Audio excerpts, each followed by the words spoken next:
Estelle Mas qui dit c'est comment? On est là. Il faudra, à mon avis, se rapprocher d'une fondation qui œuvre, se rapprocher d'une fondation qui œuvre pour l'accompagnement de ces jeunes dans le but de désintoxiquer tout en cherchant pourquoi l'adolescent s'est retrouvé dans la drogue pour y remédier. Et aussi éviter de le juger et le laisser avec accès facile à l'argent. Donc on a Salomon Camille qui dit c'est comment? On est là. Pour ma part, s'il existe un centre de désintoxication à proximité, le confier à ce centre. Dans le cas contraire, trouver les moyens de le déconnecter à son environnement et de ses mauvaises compagnies en l'éloignant le plus loin possible et s'assurer qu'il ne pourra pas rechercher des nouveaux fournisseurs dans son nouveau... Voilà. Jean Coucou Zounan qui dit c'est comment? On est là. Il ne faut surtout pas précipiter les choses, ensuite voir dans quelle mesure l'aider à sortir de cette impasse dans laquelle il se retrouve, en prenant attache avec un centre de désintoxication, enfin le confier à un psychologue. Donc, vous retrouvez des avis sur la page. Je voudrais, avec votre permission, ajouter une précision qui a son pesant d'or. Vouloir confier totalement la responsabilité au centre des désintox, moi je refuse ça. C'est pas ça. Parce que il y a un délai pour la désintox. Après la désintox, la famille prend le relais. Et c'est pour ça que si vous n'êtes pas unis, ça va aller dans tous les sens. Okay. Donc le papa doit se repositionner dans sa posture de papa, la maman dans la sienne, et dans mon cas de figure, il est l'aîné. Donc, à aucun moment, ces cadets ne lui ont manqué de respect. Donc, il faut inculquer ces valeurs aux cadets. Il faut qu'on se dise, oui, c'est l'aîné, il a dévié, bah, ça aurait pu être toi, ça aurait pu être... Donc, mais il reste l'aîné. Donc, il faut cette solidarité. C'est très important pour la guérison totale aussi. Alors, on va faire un tour de table, hein, c'est tant mieux. Ou bien, on va d'abord écouter les avis des personnes qu'on a rencontrées dans les rues de Douala. Et puis, on vous revient avec nos avis. Si mon enfant fume de la drogue et on me fait comprendre qu'il est en train de fumer, peut-être à l'école, mais tout ce que je peux faire, ce n'est pas mettre la brutalité, non, tout ce que je peux faire, c'est de le conseiller, de le suivre et de faire part peut-être à ses enseignants de l'école. Hein, et toi, à la maison, aussi de prendre toute l'initiative de le contrôler. Hein, ce n'est pas la brutalité qui peut résoudre. Je serai, à mon humble avis, de l'amener à l'hôpital, d'abord faire un diagnostic pour qu'on essaye de voir s'il est récupérable ou pas. Parce qu'il faut d'abord faire le diagnostic pour savoir le niveau de décret de drogue qu'il subit. Je vais commencer par des conseils. Et vous savez, dans nos familles africaines, il y a toujours quelqu'un dans la famille qui fait peur à vos enfants. Et si je vois qu'il ne m'écoute pas, je vais aller vers cet oncle ou cette tante. Et si je vois que là-bas ça ne marche pas, je serai obligé d'aller avec lui vers les personnes indiquées, psychiatre ou bien psychologue. Je vais aller avec lui vers ces gens-là pour qu'ils essayent un peu de le cadrer. Ou si ça me dépasse, je prends par la prière parce que je suis chrétienne. Je crois à ce qu'on appelle les miracles. Je vais d'abord expliquer à l'enfant ce que c'est que la drogue. Peut-être lui prend parce qu'il ne connaît pas les inconvénients. Et je vais d'abord lui expliquer que d'abord, tu es un enfant, tu es jeune. On a besoin de ta jeunesse. Et la drogue que tu consommes là, d'abord, ça détruit. Donc c'est pas une bonne chose, ça détruit. Et en consommant ça, tu fais un mauvais exemple pour les autres jeunes de ton âge. Ce que je prône, c'est l'isolement. Parce que si la drogue est toujours reliée à un cadre de vie, et quand il sort de son cadre de vie, il va perdre ses repères. Surtout s'il est mineur, je prône l'isolement. C'est de l'expliquer, l'effet de l'alcool et l'effet de la drogue, tu essaies de l'expliquer pour qu'il voit l'avantage et le désavantage de la drogue qu'il entreprend, parce que la drogue peut l'amener en prison. S'il avait peut-être un groupe d'amis qui fréquentait plus, non, il faut essayer de l'empêcher de ne plus fréquenter ses amis. Et ça fait partie des conseils. Si peut-être avec ses amis et qu'il a appris à fumer par là, mais il faut agir. Il ne doit plus le fréquenter. Voilà, je disais que j'ai pas vraiment d'avis parce que j'ai appris ce qu'il faut faire grâce à Vanina Laure. Donc, j'ai pas trop de réponses à donner. Mais Tatiana? Non, on ne peut pas apprendre plus que par expérience. Ouais, je pense juste rajouter que la jeunesse est vraiment concernée. Je lisais encore l'article de Data Cameroun qui chiffrait à 21%, ça date quand même de juin 2022, qui chiffrait à 21% le nombre de jeunes accros. Et que sur les 21%, les jeunes de 15 ans sont les plus grands consommateurs. Donc ça se passe en milieu scolaire, juste de faire attention. Et peut-être à ceux que soyons présents aux parents, à saisir de plus de kilos de cannabis, parce que c'est le plus consommé, la drogue la plus consommée, le cannabis. Ouais. Joe?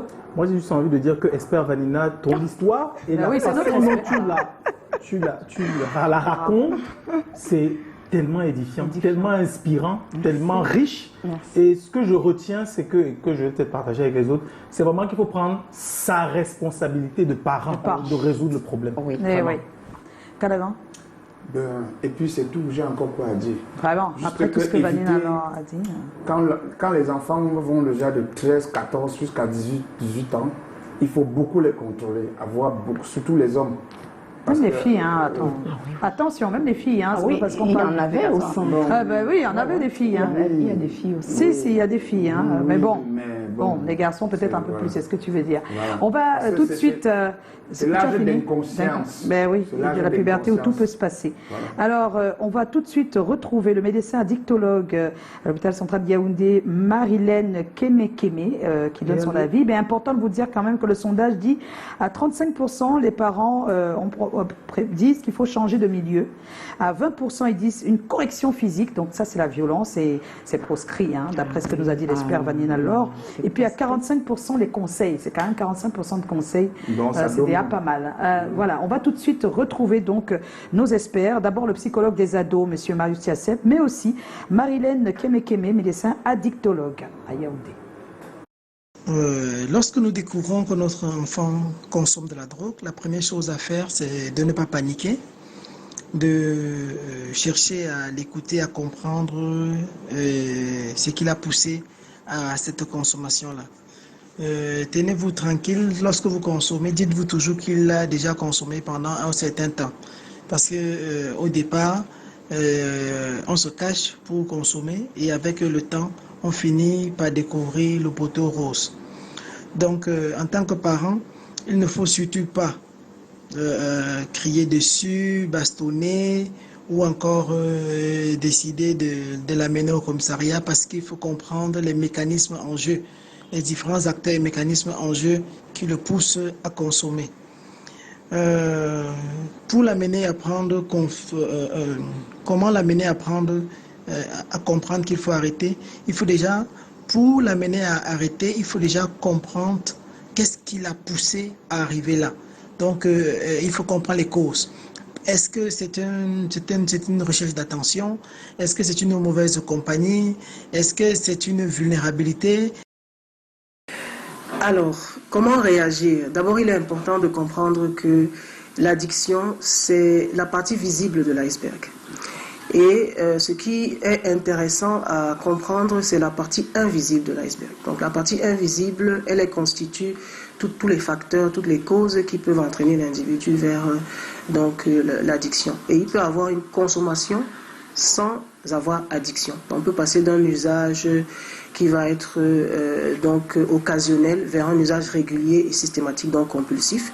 Donc ne pas dramatiser. D'abord, il faut pouvoir être soutenant. Ne pas, on va dire, rejeter l'enfant, mais vraiment le valoriser et essayer de comprendre. Et dans la compréhension de ces causes-là, les parents ont un grand rôle à jouer. Alors, ce qu'il ne faut surtout pas faire, c'est rejeter l'enfant. Parce que quand on le rejette, quand on le stigmatise, quand on le juge, il va aller vers les personnes qui ne vont pas le juger. Ce sont ses amis consommateurs. Parce que ses amis consommateurs vont lui dire, écoute, t'inquiète pas, prends une clope, prends un joint, et puis tout ira bien. C'est important que le parent soit rassurant, d'expliquer à l'enfant que, écoute, c'est une mauvaise période que tu traverses. C'est pour ça que dans la recherche de solutions, tu es allé vers la consommation de drogue. Mais moi, je vais t'accompagner pour y voir clair. Donc vraiment ne pas diaboliser extrêmement, être dans l'extrême en se disant voilà, tu n'es plus mon fils, sors de chez moi, etc. Il va sortir, il va se retrouver dans un gang, dans la criminalité, dans le banditisme, dans le meilleur des cas. Dans le pire des cas, il va se retrouver rendu à la vindicte populaire, 6 pieds sous terre, et ce n'est pas ce qu'on veut pour nos enfants. Il faut que les parents africains en particulier, mais peut-être dans le monde entier, apprennent à valoriser leurs enfants. Ah ouais. Oh là là. Marilène Kémé, docteur Marilène Kémé, merci sincèrement. On va mettre tous ces extraits sur les réseaux sociaux pour que ce soit une sensibilisation forte. Je tiens à préciser quand même, c'est un petit bémol, mais je dois le dire ici, quand on a d'autres sujets, on a beaucoup plus de commentaires, c'est important de le dire. Mais quand on a des sujets comme celui-ci, c'est dommage. Des fois, c'est tabou parce qu'il faut aussi dire que c'est courageux d'être à la télé. Non, je parle des commentaires sur la page, pas de venir parler. Non, je dis juste de dire un petit truc, quoi. Et c'est important que vous le sachiez, c'est important aussi que vous sachiez qu'il faut partager quand on poste des sensibilisations, des conseils qui peuvent aider la société. C'est très important. Voilà. On va applaudir pour Vanina Laure.